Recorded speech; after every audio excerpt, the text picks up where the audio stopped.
All right.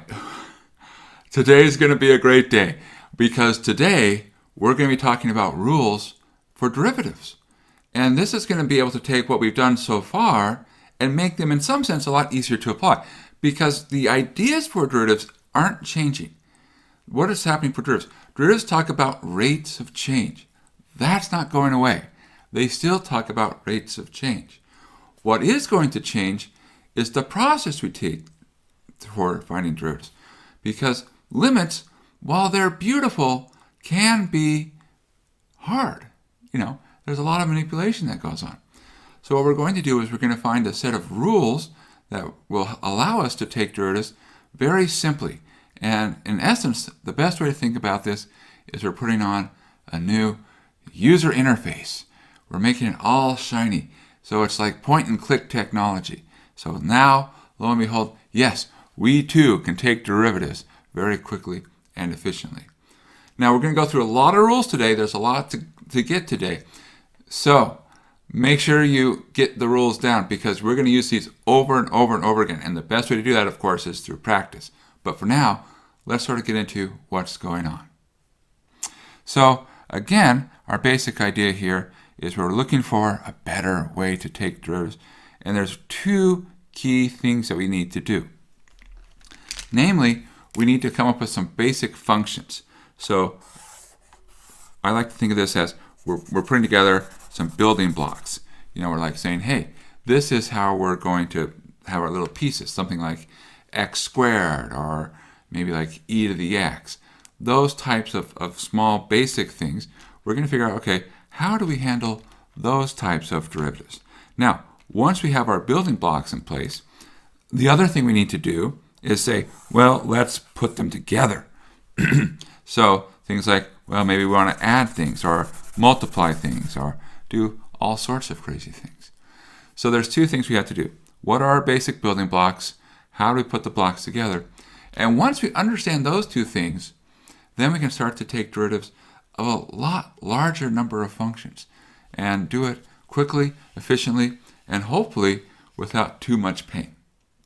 So what are the basic building blocks, our functions that we're going to focus on?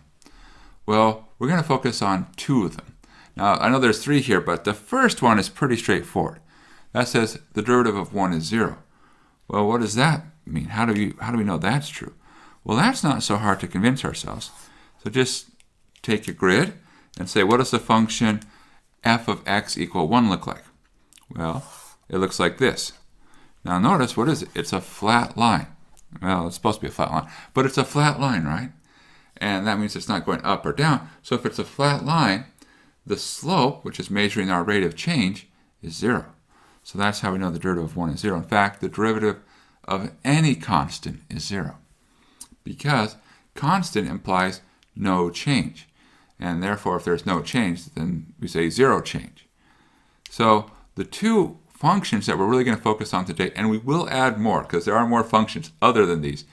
But for now, just for today, we're going to talk about x to a power, and we're going to talk about e to the x.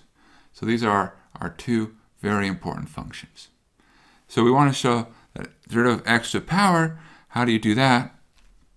Well, the rule is whatever's up here in the exponent, so here it's written as a k, that will come down in front.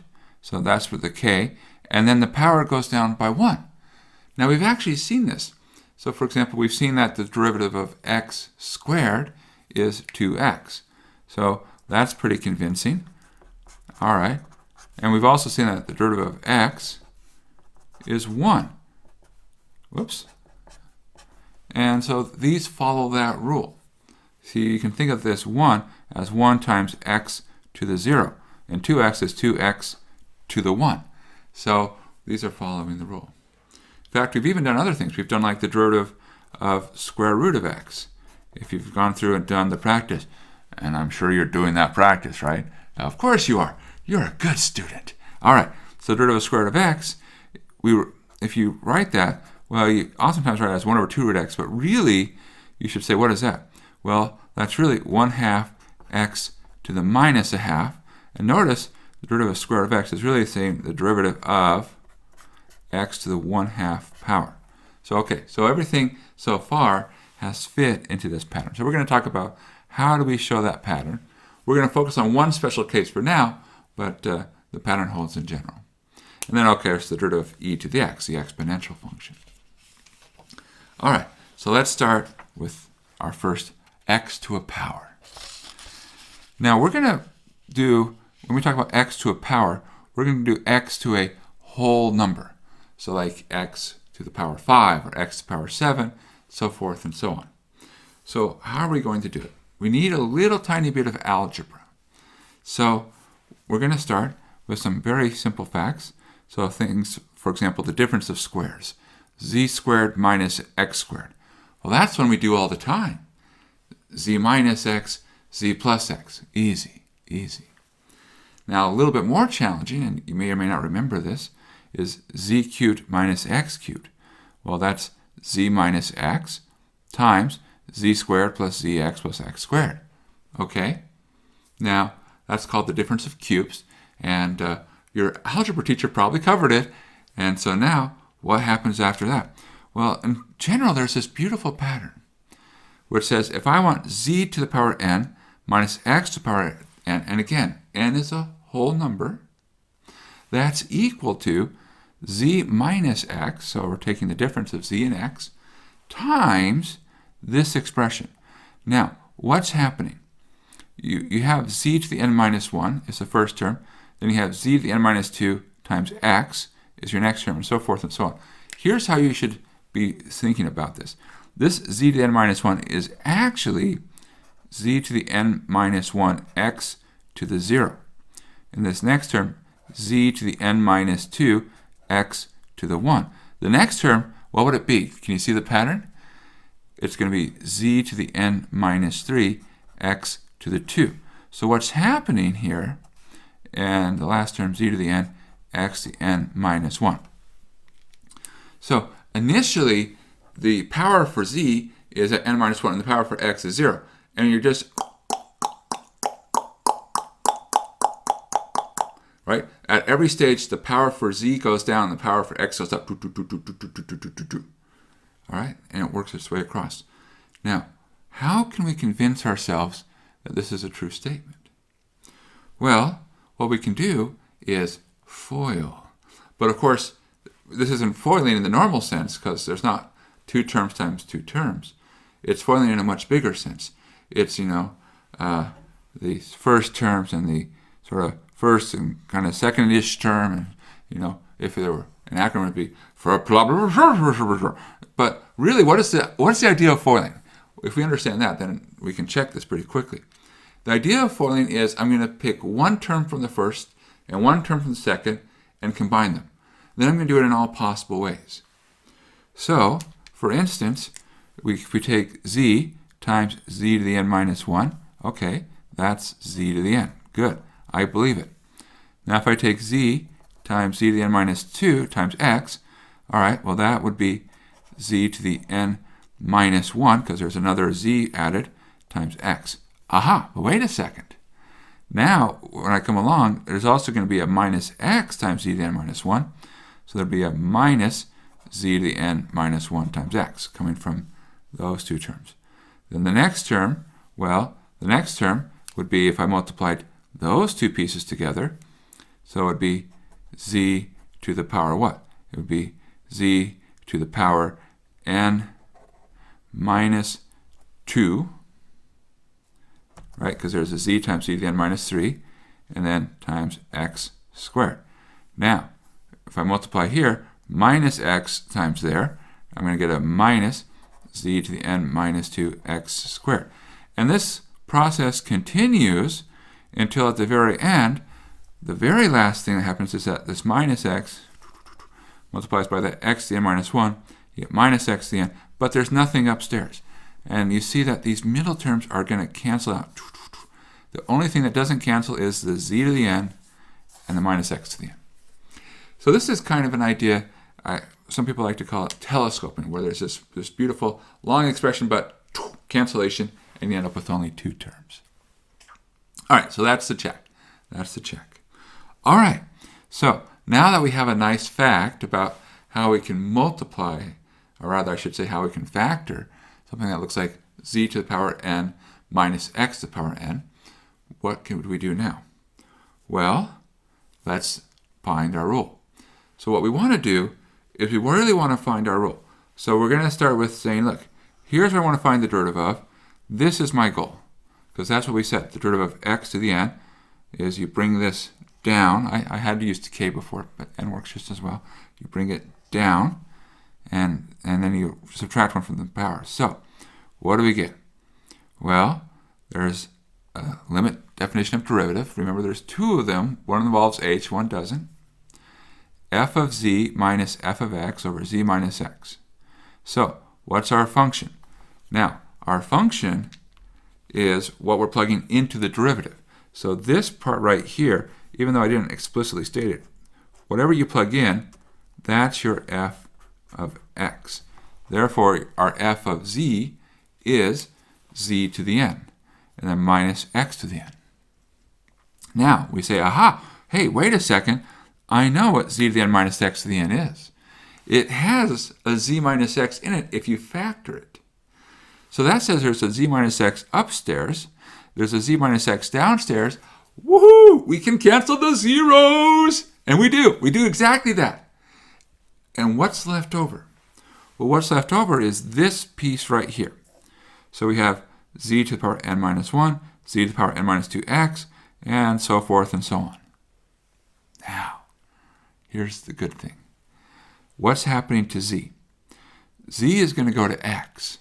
So this first term is going to become x to the n minus 1. Now, what happens to the next term? X to the n minus 2 times x. Well, that would be x to the n minus 1 if you combine it together. And the next term, well, see, it would be like this part. X to the n minus 3 x squared. Again, x to the n minus 1. So each individual term, each one, is becoming x to the n minus 1. And if you count, there are n terms. Now you might want to say, wait, there shouldn't be n minus 1. But really, think about it has a z to the 0 here. So if you start at 0 and go up to n minus 1, that's n terms. So you have x to the n minus 1 n times, so that gives us n x to the n minus 1. So that's how we can conclude that the derivative of x to the n is n x to the n minus 1. Now we can skip that middle step involving limits. And we can say, hey, we know it works, and we're not going to talk about it, but it's possible to show it. Now, I said n is a whole number here. What about if n is not a whole number? Well, the answer is it still works. Now, we need a little bit more tools, and we will get the tools. But for now, we're just going to assume that it works, and we'll be satisfied with that.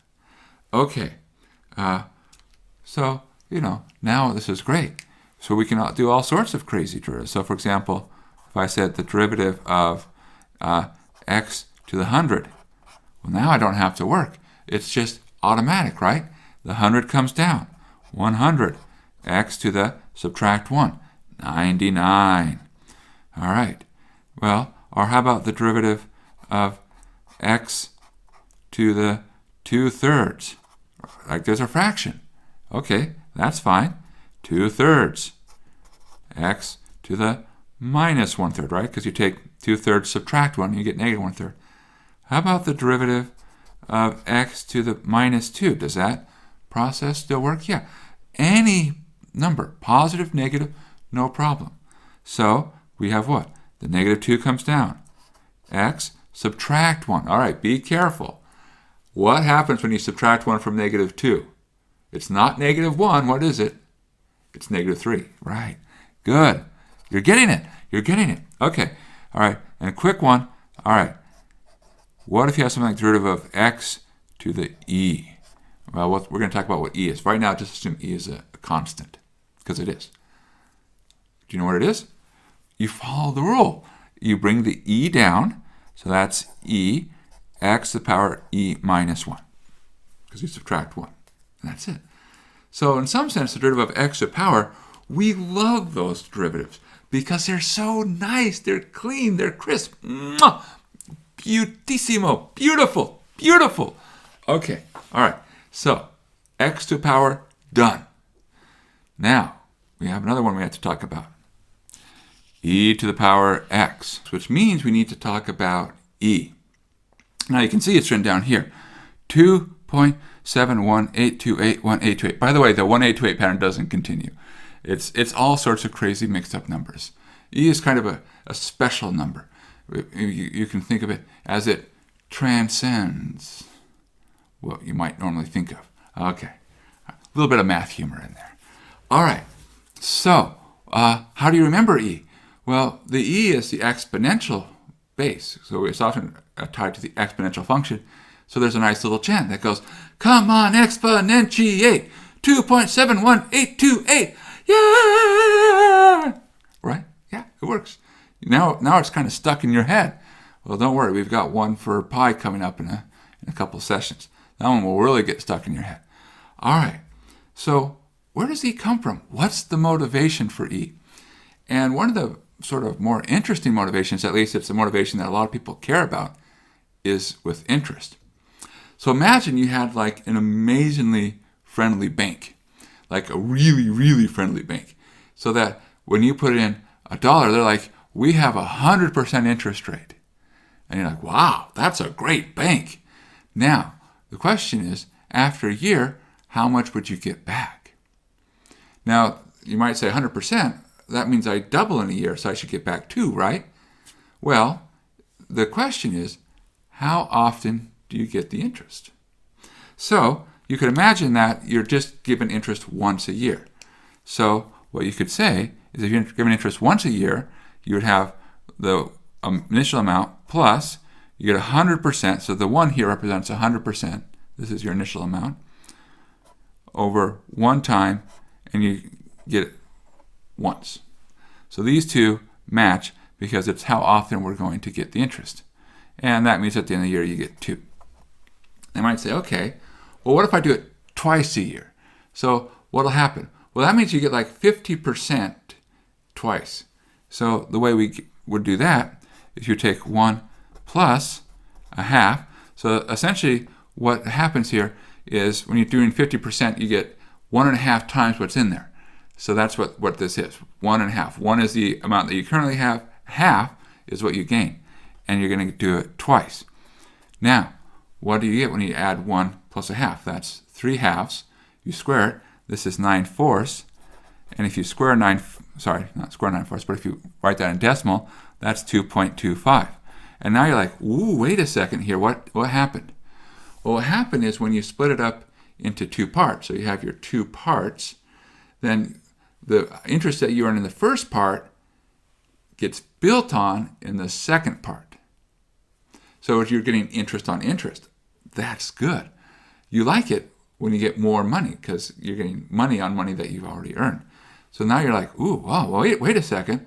What would happen if I split it up into smaller parts? So for example, you can imagine maybe I'll split it up and do it for every month. So that'd be 1 plus 1 over 12 to the 12th.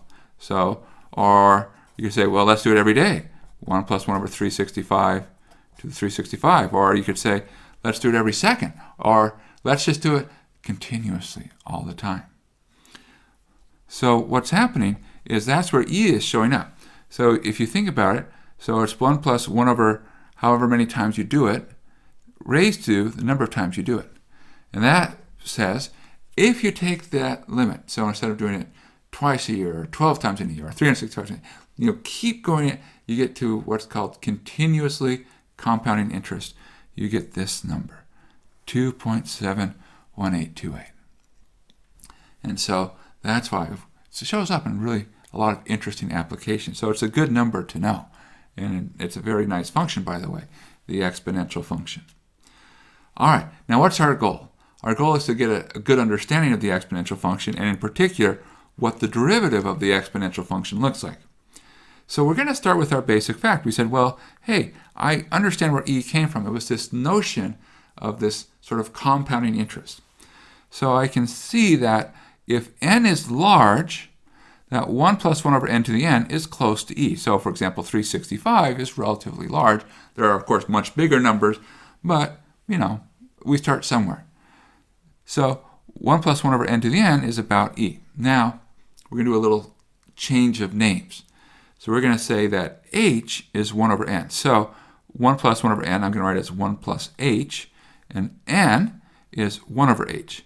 So if I have n is large or h is small, I can say that e is about 1 plus h to the power of 1 over h. Okay, good.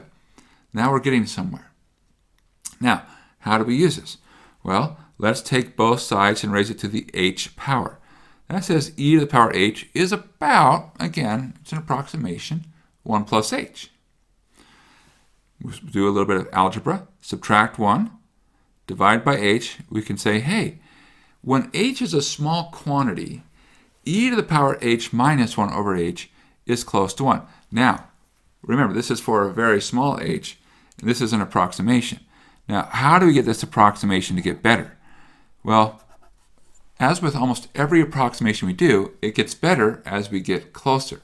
So this improves as h gets small. Now, how much does it improve? Well, it improves so much that it goes to 1.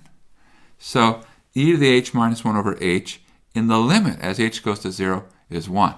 All right, that was a lot of work. You'll notice, essentially, we've spent almost all our space getting to this one fact. So you might say, how are we going to finish this fact about the derivative? Well, let's work through it.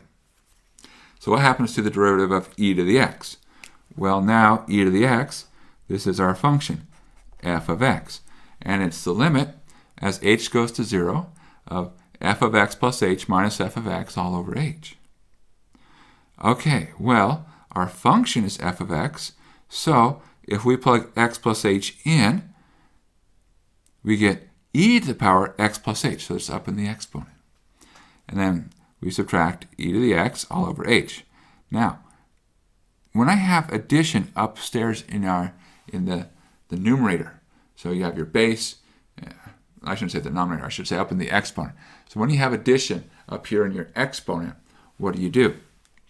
Addition in the exponent becomes multiplication. So this e to the x plus h is e to the x times e to the h. And now we're like, oh, look, there's an e to the x and an e to the x. That's common, and I can factor it out. So I have e to the x here, and I'm going to pull it out. So I'm pulling that e to the x out. In fact, I can pull it all the way out because there's no h involved. Anything that's not changing, in other words, that does not involve h at all, no h involved, I can pull it all the way out of the limit. And therefore, the e to the x comes out, and then I'm left with this little limit here. But we know what that does. It goes to 1. And therefore, we get e to the x. Good, good. Now, you might say, hey, can we do all these variations like we were talking about before? And the answer is no, not yet. Because really, this is just one function. The previous function that we talked about, x to the n, was actually a whole infinite family of functions. But let's actually pause for a second to sort of get an idea of, is this a reasonable answer? So if we think about what's happening, we can think about the e to the x function. So here's the function e to the x. So what should be true? Well, let's try to plot what its derivative should be doing. So if we look here, we should say, well, what's happening to the slopes? So when I look at the tangent line at 0, I say, well, the slope is somewhat positive, and so it's roughly here. Now, what's happening to the tangent lines as I move, say, towards minus infinity? So right now, I have a slope. As I move here, what's happening to the slopes? Can you see what the behavior is? So as I move along, the slopes do what? They get smaller and smaller and smaller. So the slopes are sort of, what do? They approach 0. They don't go negative. There's not a negative slope. They're just becoming flatter and flatter and flatter, more and more 0-like. So what happens in this direction is they sort of tend towards 0. What happens in the other direction? So in other words, as I move towards positive values, what's happening to the slopes? Can you see the behavior? Well, the behavior is, as I move in the positive direction, things become steeper. In other words, if things are becoming steeper, the slopes are becoming higher and higher positive values. And therefore, in the positive direction, things are going to go up. So this is this is our function, e to the x, and this is a rough sketch of the derivative. And now, if you look, you say, hey, they do kind of look similar. Now, just because you have a rough sketch of the derivative doesn't mean that they're exactly the same. We have to do the work. But it does give us some sort of comforting reassurance that, hey, we're on to something. And that's good to know. Okay, so now we have our two really basic building blocks, x to the power n, or x to the power k if you like, and e to the power x. The next thing to do is say, let's start putting these things together. All right, so time for some rules. Now the first rule, it's actually a really nice one. And it says that derivatives are linear operators. Now linear operators sound very complicated. But basically, when you hear the word linear, it says it does what you think addition should do. So in this case, when we talk about it does what you think addition should do, it says, hey, if you're adding two things, then lo and behold, I can just add the results. So that's one of the things that we expect. So if I have a function plus a function, then instead of having to deal with them as one big piece, I can say, no, let's do this little piece as its own thing. Let's do this little piece as its own thing. And then we add the results. So addition is nice, and that says we can really break things into smaller problems. Our goal is always to break things into smaller, more easily manageable parts. Now the other thing that's nice about linear is constants. So what's true about constants? Well, what's true is that if we have a constant, so if I have a constant times f of x, well, I can bring the constant out. So in other words, if I have something like 5 times some function, well, if I take that derivative, then the 5 just stays there, and I take the derivative of the function. So I can pull constants out. So I can pull out constants, and I can break up over addition. This is great. This makes things a lot easier to do. Now, how do we justify all of this? Because remember, every rule, there's always that limit underlying our rule. So it's really simple, and that's the reason it works is because limits work really well with addition and pulling out scalar constants. So, for instance, if I want to look at a constant times f of x, then we can say, hey, there's a constant times f of x plus h minus the constant times f of x all over h. And now this constant is common, and you can pull it all the way out because it doesn't depend on h. Anything that doesn't depend on h goes all the way out, all the way out. So here's our constant, and then, hey, that's just the definition of the derivative, and now we have it established. By the way, I just want to emphasize, you don't have to understand necessarily the justification. I hope you do. And more importantly, you don't have to memorize the justification. You do need to know the rules, but you don't have to remember why the rules work. But it's good to know that there's a reason. We didn't just make these rules up. These rules are here for a reason. All right, how about addition? Similar process. You have the function f of x plus h plus g of x plus h, because I come in everywhere I see x, I put in x plus h, minus f of x plus g of x. Notice our generous use of parentheses. And now this wonderful thing called move stuff around. So we put the f of x's together. There you go. We put the g of x's together. There we go. And remember that minus distributes through that really is a minus g of x. And we split up into two pieces. Now the nice thing is that when you have a limit of a sum, if the limit exists, you can break it apart. And that's what we do here. We break it apart into two limits and say, hey, that's the derivative of f, that's the derivative of g, life is good, and now we have our rule. All right, so derivatives work well with addition and pulling out constants. Now, you say, hey, that's fantastic. I work great with addition. How about multiplication? All right.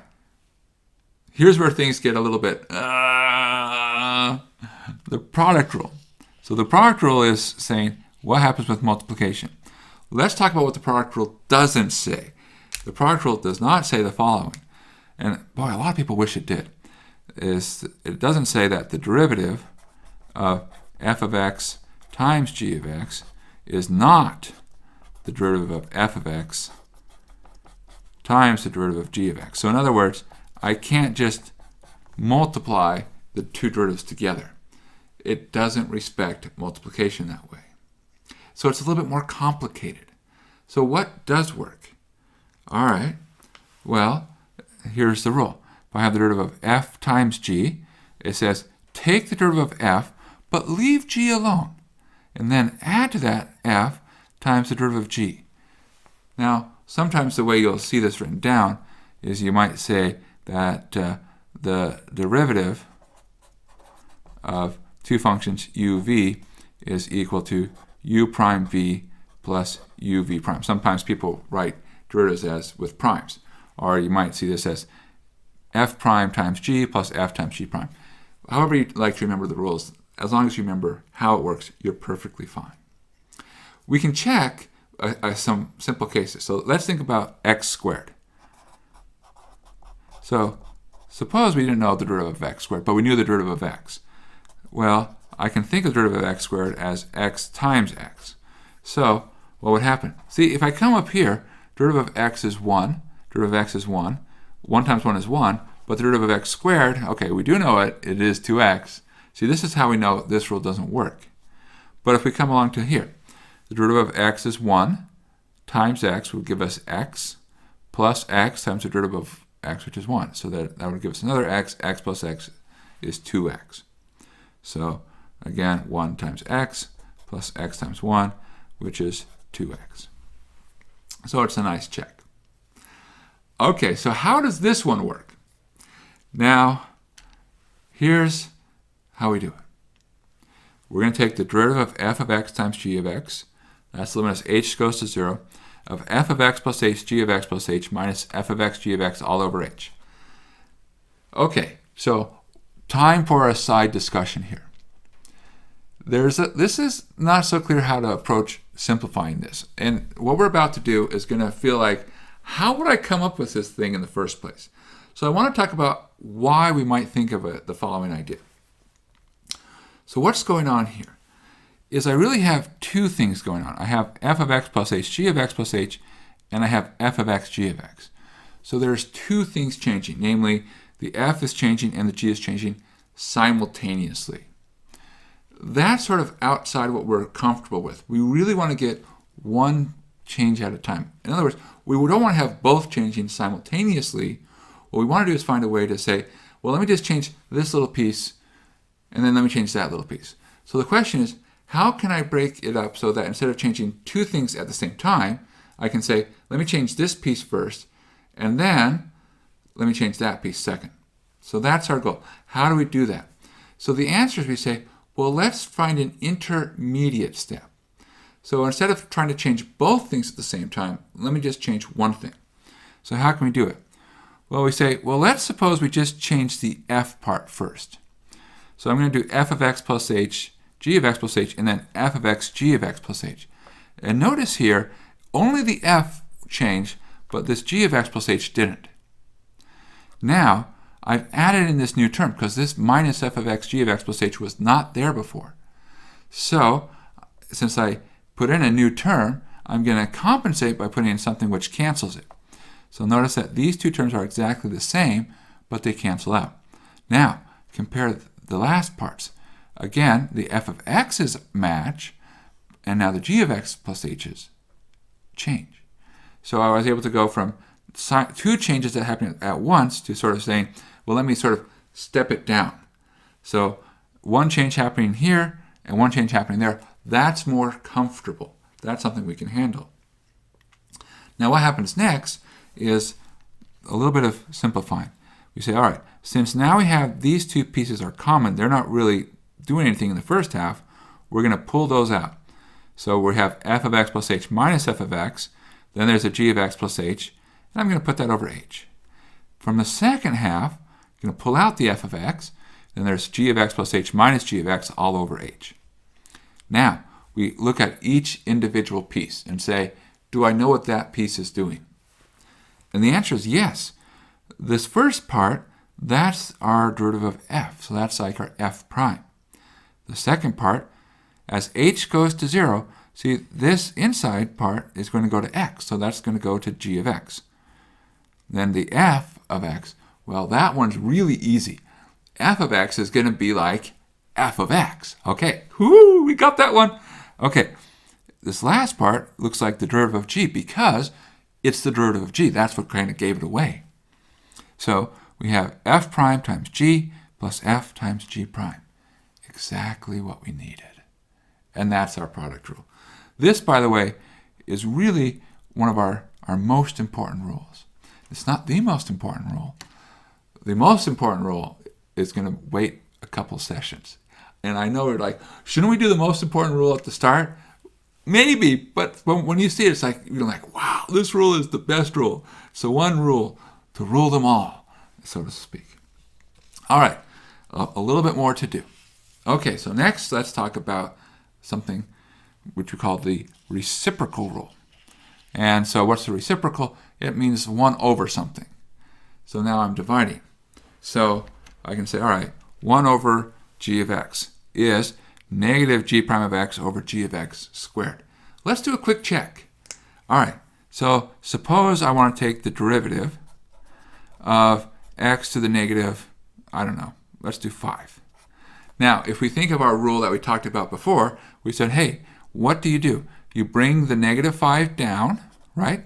So negative 5 comes down, x to the negative 5 minus 1, which is negative 6. Okay, so according to our rule we talked at the beginning, that's what should happen. Now, what do we have? Well, that's really the derivative of 1 over x to the 5th, because that's what a negative exponent means. It's like you have something downstairs. So, according to this rule, we should do what? Take the derivative of what's downstairs and put a minus sign. So minus the derivative of x to the 5th would be 5x to the power 4, because the 5 comes down, x to the 4. Downstairs would be the function squared, right? G of x squared, x to the 5th squared. Now, you might say, oh, I don't know, those don't look the same. Well, we haven't simplified yet. So that's minus 5, x to the 4th over x to the 10th. And now, because you see these powers of x's, you subtract 4 minus 10. And 4 minus 10 is negative 6. So it's good. It's consistent. Now, you might say, ooh, is that a coincidence? No. The rules are something which are always going to be consistent. Now, coincidences are things which just are random flukes. We'll talk about a coincidence in the examples. But all right, how does this rule work? Well, it's actually not so bad. So what do? Well, we start with the derivative of 1 over g of x. We're going to go through the definition of the derivative, and our goal is to get out this expression on the end. So 1 over g of x plus h minus 1 over g of x. We do our, hey, let's add fractions together. So we're going to have g of x over g of x plus h minus g of x plus h over g of x times g of x plus h. That's where these are coming from, is we're getting a common denominator, adding the fractions together. Now you might want to say, hey, what happened to that h?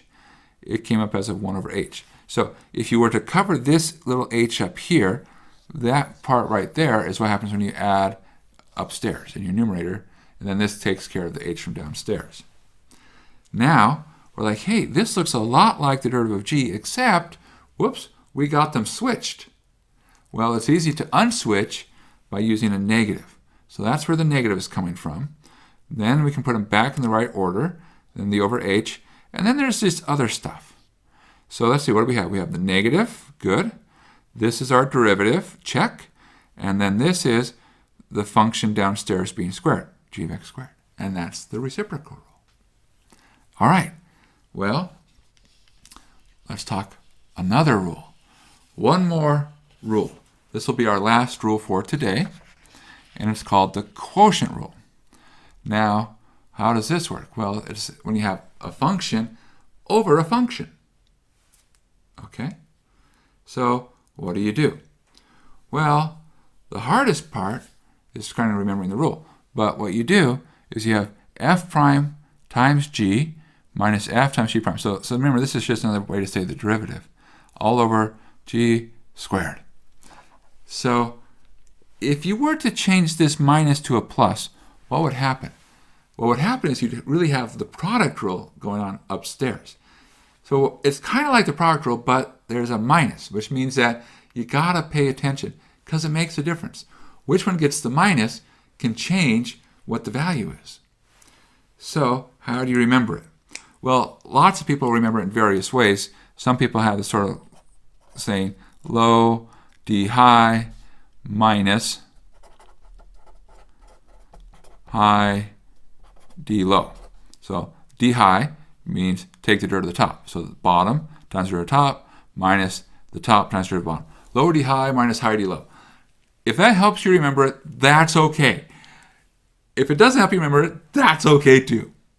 I will say among rules, I put less stress on the quotient rule because in some sense it's a less important rule. The fact that derivatives are linear, very, very important. And in fact, it's so important that we almost do it instinctively without even thinking about it. The product rule, incredibly important. And that one we got to know by heart. There's another rule coming up in a couple sessions. And then the quotient rule is like, well, you can do it if you need it. All right. And the reciprocal rule, again, is like, yeah, you can do it if you need it. Okay. But, you're young. You've got lots of neurons left. You can do it. You can remember how this works. Okay. So, be careful. Like I say, it matters. How much does it matter? It changes the answer from a plus to a minus. So, you want to be careful. So, how do we do it? Well, we could either go through and do a lot of derivation, or we could be smart and say, hey, let's start combining rules together. So, in other words, we can start building our rules and making new rules. So that's what we actually do. So we say, what's another way to think of a quotient, f of x over g of x? Well, we can think of it as f times 1 over g. Now, the rule is we have a product, right? So there's f of x times 1 over gx. So I'm thinking of it as the first piece times the second piece.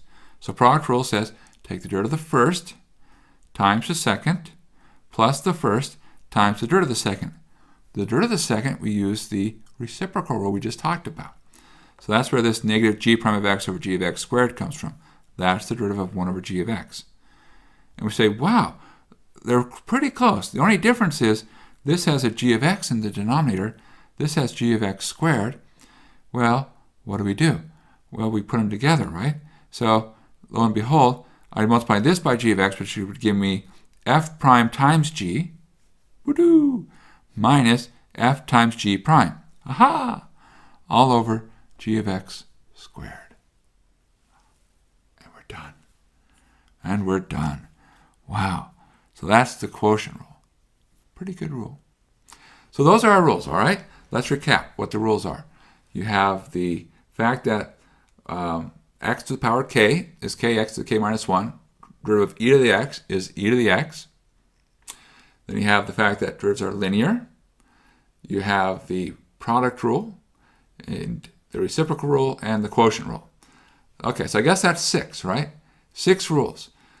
They aren't so bad individually, but you have to work on them. You have to practice. So that's sort of the next step. But before we talk about practice, there's one other thing that we need to talk about. All right. And the last thing we need to talk about is how we get to the point where we feel comfortable taking derivatives. Because what's going to happen is we're going to get to a certain point where we say, hey, we're taking the derivative of lots of stuff. And we're like, that's a lot of stuff. Ah! So, for example, if you see something like this, now that's a lot to take in all at once. And so if you just look at that and that's what you see, you're going to panic. But now we should be careful. And you shouldn't necessarily look at things and say, oh, there's too many things here, it's overwhelming. What you need to do is start thinking about, what are my rules?